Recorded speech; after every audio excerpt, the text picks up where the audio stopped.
Hi, it's Joe.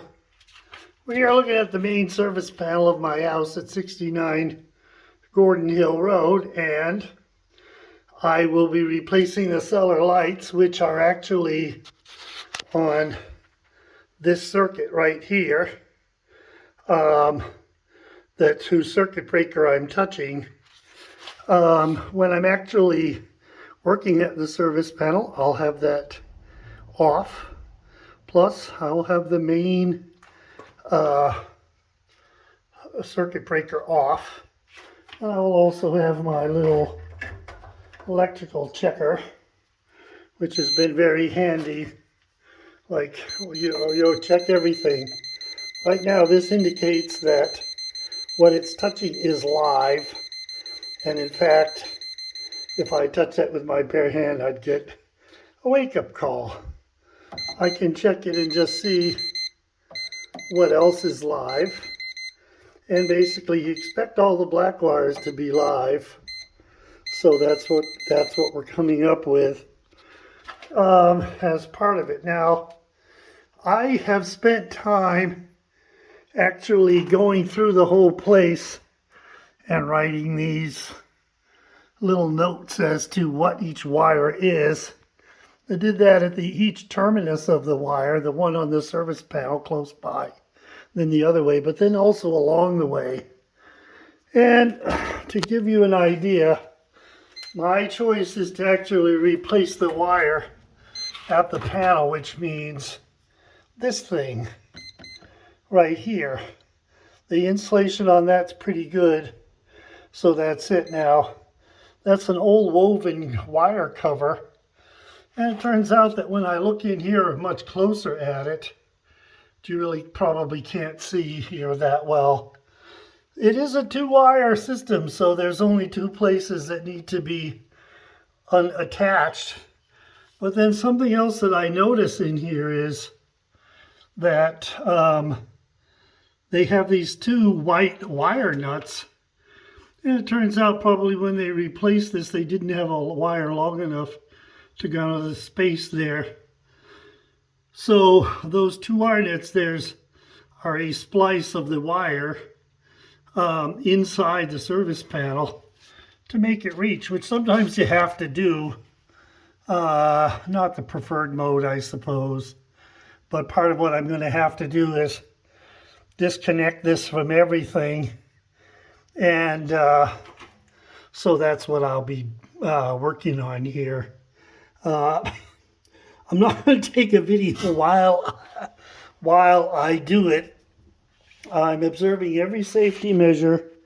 It's a dry floor here, all that kind of stuff. Now, before I even set that up, I'm going to be, the run that I'm making is actually just from the service panel to this box right here.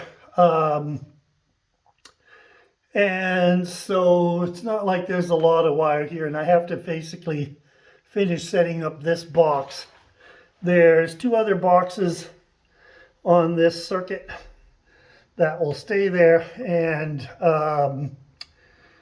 so that's it. Now, one of the things that happen here is when you do this, the latest thing is using as much ground fault circuit interrupters as possible, and that's what I do. I happen to like the big boxes and the old school metal thing, partly because I have big fingers and I just hate stuffing a whole bunch of wire into these smaller boxes where you have to kind of like force it or whatever. Now, the interesting thing here is I wrote on the wire as to what it is. This is a 15 amp circuit. And I'm going to be doing something. Because it's the cellar lights, the top of the cellar stairs, I've got an on-off switch. But it's a fairly long run between the on-off switch and here. If I was lazy, or if in the olden days, I'd run a complete wire all the way out there, then run a complete wire back. And turns out that I'm not going to do that. I'm just using 1 wire. When I have it, that has to interrupt what would otherwise be the black wire, the load carrying wire from the service panel. So this is one of those games where you designate the white wire as temporarily a black wire. And that will be confusing, and I've had to repeat that over and over to myself. Hope I don't forget it. Now on the back of the ground fault circuit interrupter, well, let's put it this way. On the back of the ground fault circuit interrupter, you have what's called the line wire and the load wire. And so you have to make sure that you're very careful and not confuse which one is which here. So I basically have the load wire written on it as to what's the load wire. If you don't do that, then the ground fault circuit interrupter will not work. And so you have to be careful to make sure that you do that. And then of course, the any wire that you connect, the hot wire always goes to the golden colored metal screw, and then the white wire goes to the silver colored metal screw. So there's all these little rules here.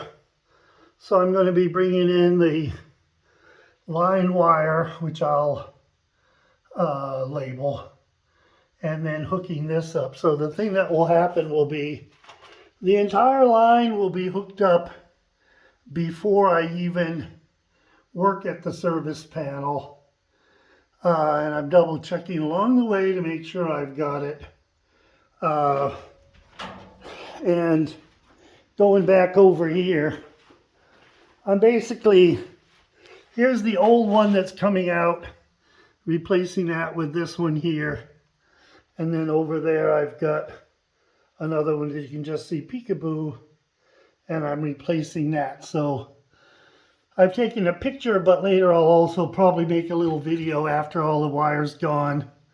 It'll be a huge mess. You can just see this is the octopus splice area. Like, what the heck is all that?